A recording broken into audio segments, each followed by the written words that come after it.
Olá, querido aluno e querida aluna, tudo bem com vocês?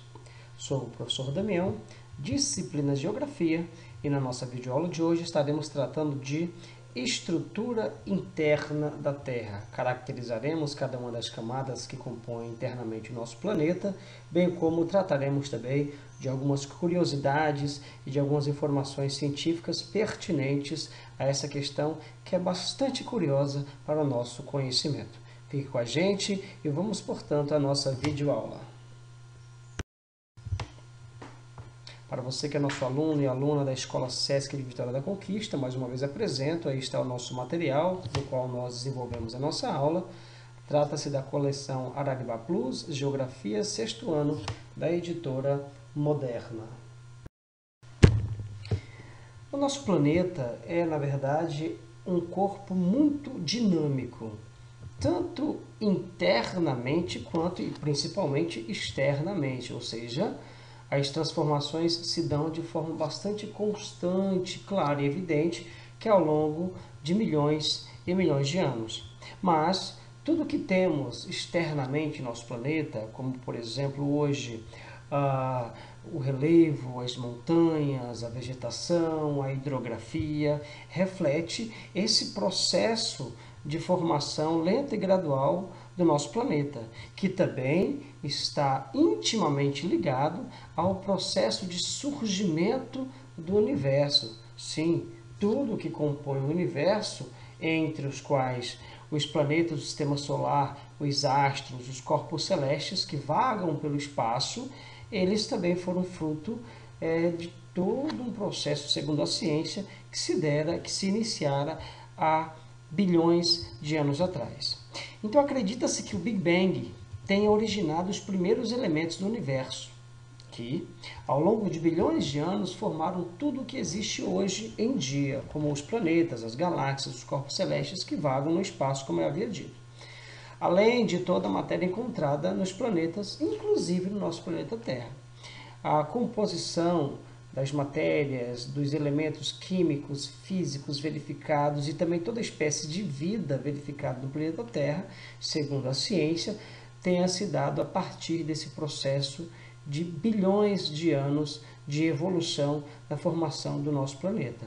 Então, o ar que respiramos, os minerais utilizados nas indústrias, que hoje são muito comuns, esse processo de exploração mineral, né?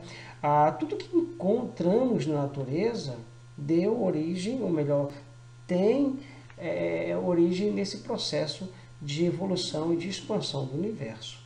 É muito importante aqui também salientarmos, que sempre quando a gente trata desse assunto, eu costumo dizer que existe, além dessa teoria científica do Big Bang, né, do surgimento do universo dessa forma, que a gente vai ver no slide a seguir, que se tratou de uma explosão.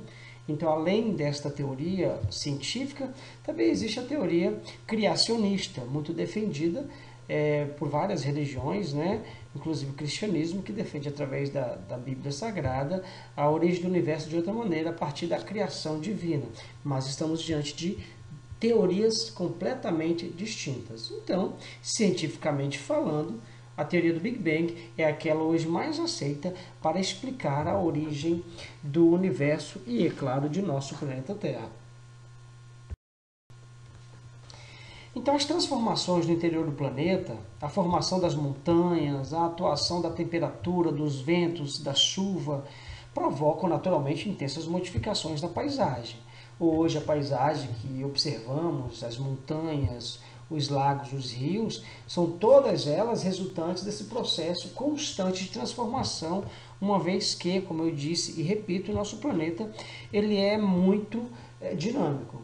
Porém, essas transformações elas não se dão assim de uma hora para outra.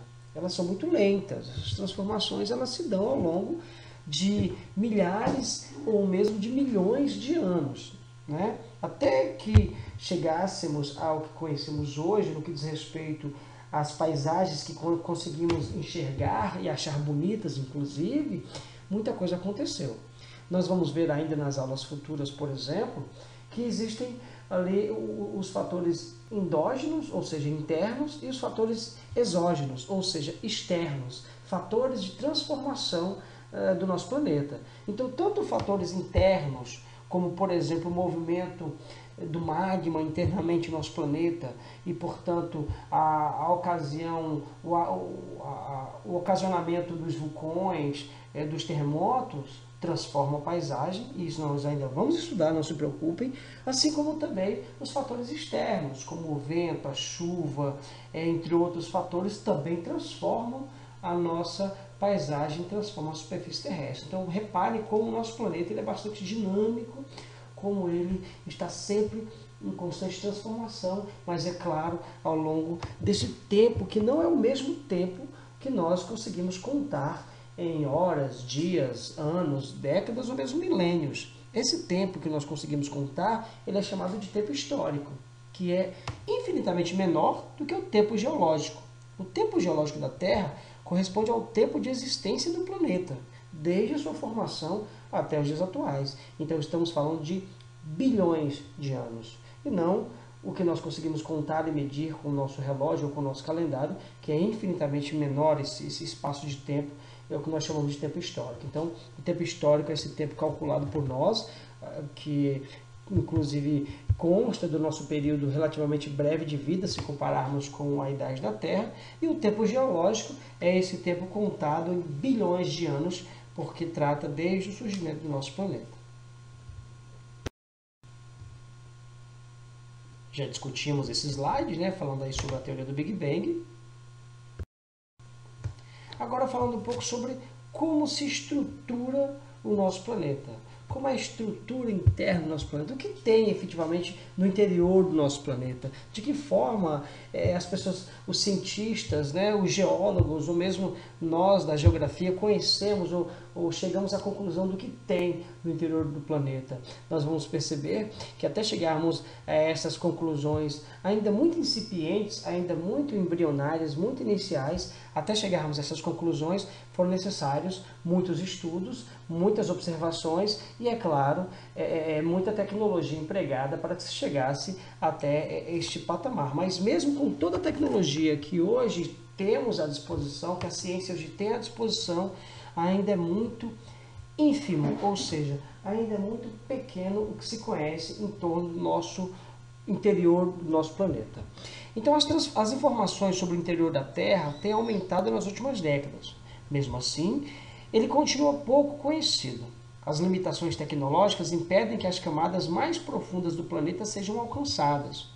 A mais profunda escavação, até hoje realizada por uma equipe de geólogos, ela chegou a aproximadamente 13 quilômetros apenas, ou seja, não rompeu sequer a primeira camada de nosso planeta, que é a crosta terrestre, né? Então, isso foi a escavação mais aprofundada que se conseguiu fazer até hoje. Inclusive, isso se deu no território russo, né? Utilizando-se de uma sonda bem para a circunstância, muito evoluída tecnologicamente falando, só que insuficiente para explorar algo além desses 13 quilômetros de profundidade, que foi algo que se conseguiu explorar até os dias de hoje.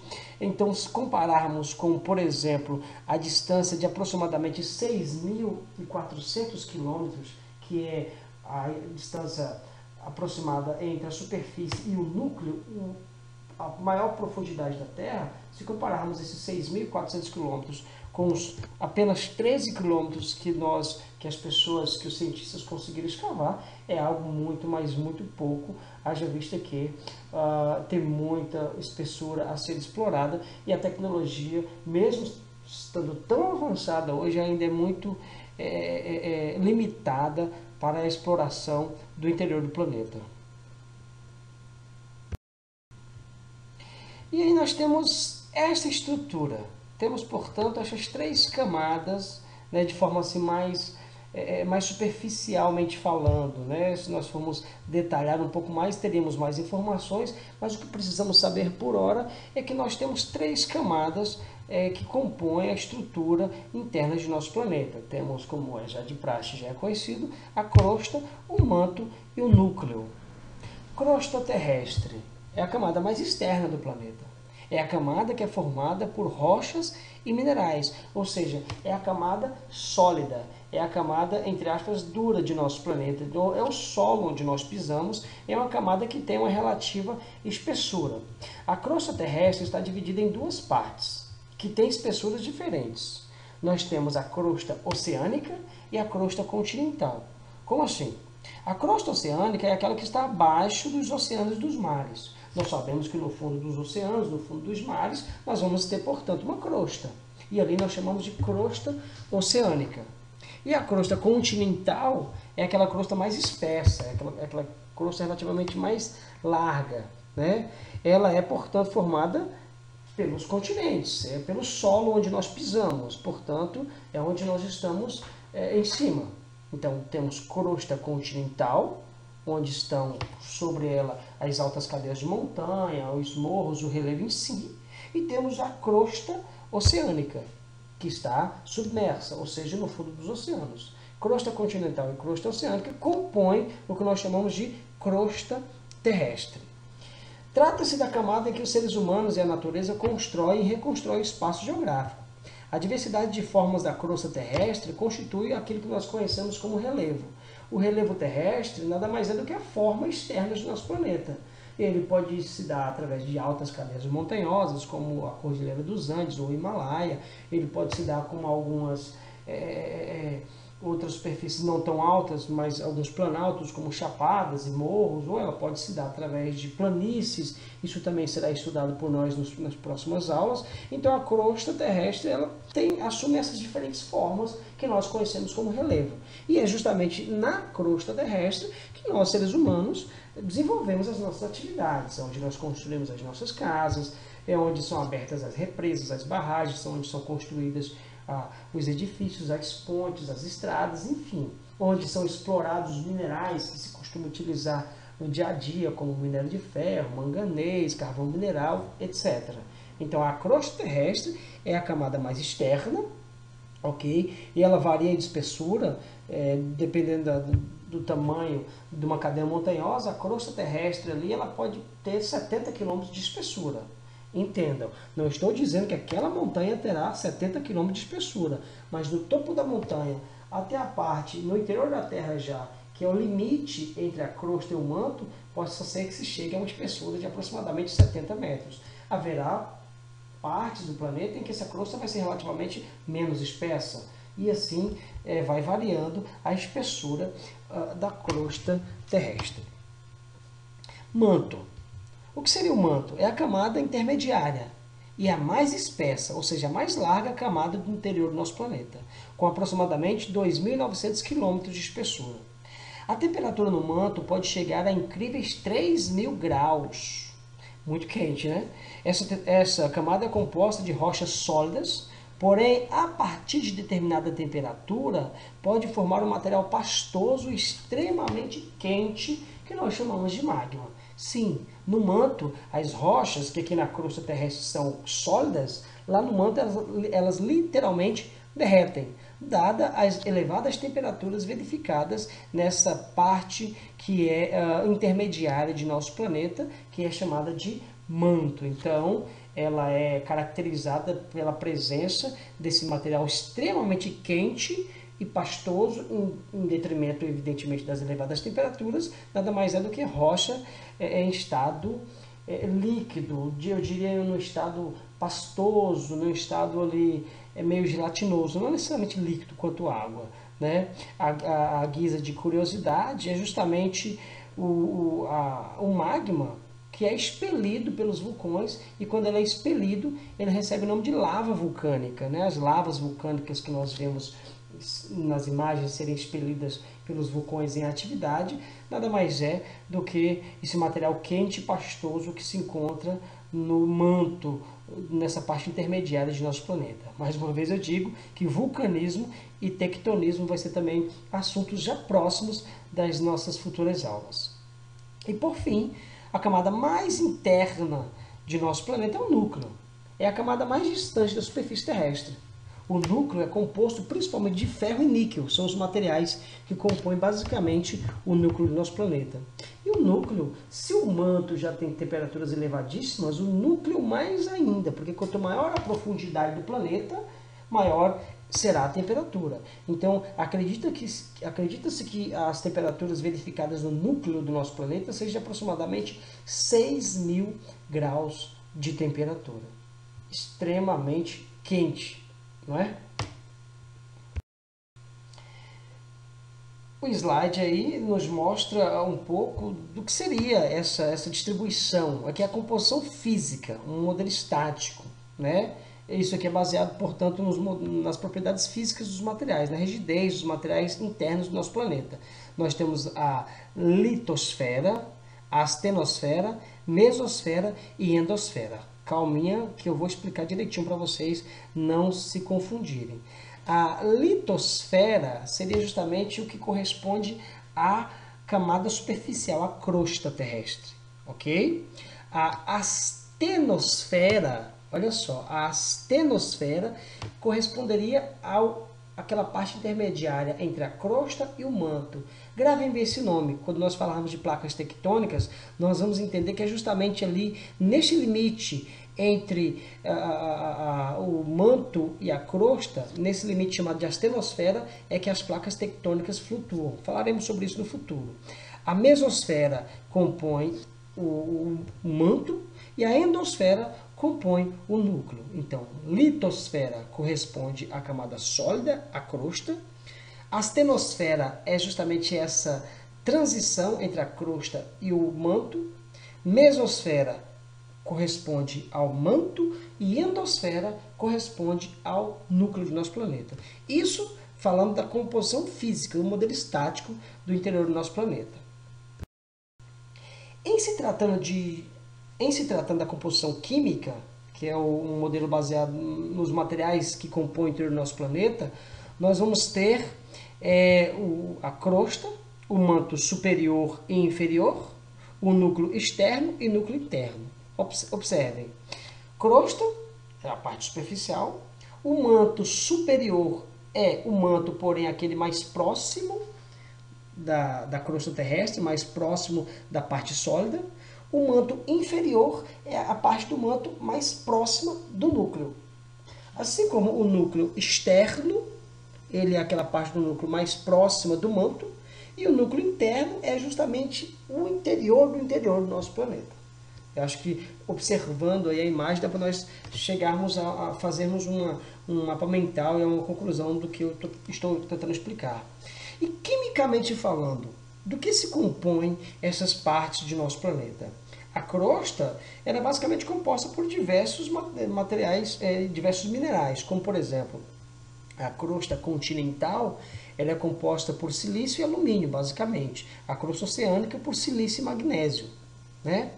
O manto é composto também, além de silício e magnésio, também é composto por ferro e magnésio. E o núcleo é composto basicamente por ferro e níquel. Eu estou falando das composições químicas, dos minerais encontrados no interior do nosso planeta.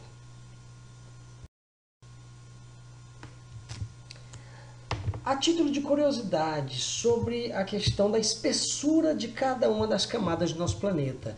Eu disse lá atrás que a crosta ela varia, né? Vai ter lugares em que a crosta terrestre é menos espessa, especialmente lá no fundo dos oceanos, e vai ter lugares em que a crosta é bem espessa, especialmente nas cadeias montanhosas. Então ela varia aqui, esse slide está informando de 4 a 60, mas eu diria de 0, enfim, até 70 quilômetros de espessura teria a crosta terrestre.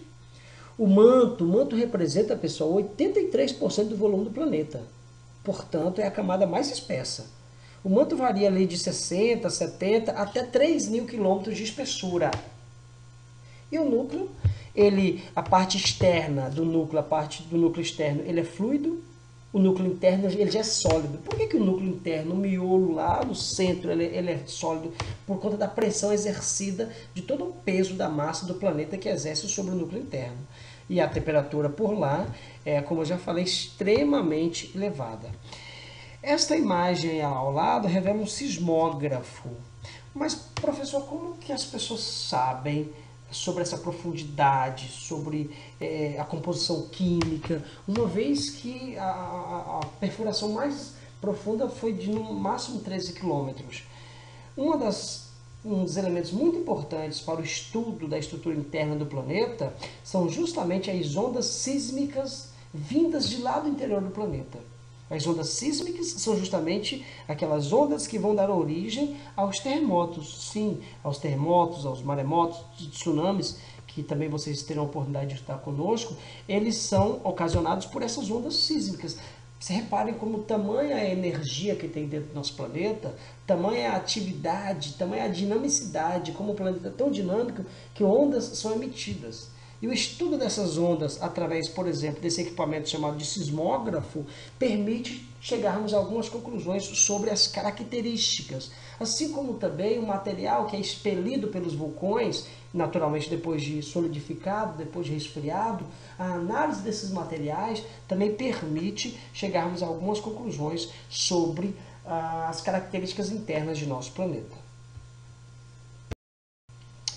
E aí, para consolidar o nosso conhecimento, o que nós tentamos explicar aqui para vocês, queridos alunos e alunas, eu vou sugerir que vocês realizem lá no livro de Geografia de vocês o exercício 1 e 2 da página 74. São duas questõezinhas apenas a princípio, tá certo? Questões 1 e 2 na página 74 do livro de Geografia. E aí, eu vou pedir que vocês assistam, tá aí disponibilizado o link lá no canal super bacana do YouTube, um vídeo que tem como título Como seria uma viagem até o centro da Terra. É um videozinho de aproximadamente 10, 11 minutos, que é bem bacana, bem curioso. Eu gostaria que vocês assistissem atentamente e a partir desse vídeo vocês produzissem um resumo com base no entendimento de vocês, da forma como vocês compreenderam o que o vídeo está tratando e também com base no que vocês compreenderam acerca das nossas explicações aqui, dessa forma muito rápida, muito resumida sobre a estrutura interna de nosso planeta, tá certo? Agradeço a cada um de vocês, muito obrigado pela paciência aqui na nossa videoaula. Assistam atentamente, façam o exercício e na nossa live nós não somente vamos corrigir o exercício, como vamos bater mais papos sobre esse assunto, vamos dar continuidade a essa discussão na nossa live, que será na aula posterior a essa aula gravada, tá bom? Fiquem com Deus, fiquem em casa e até a nossa próxima oportunidade.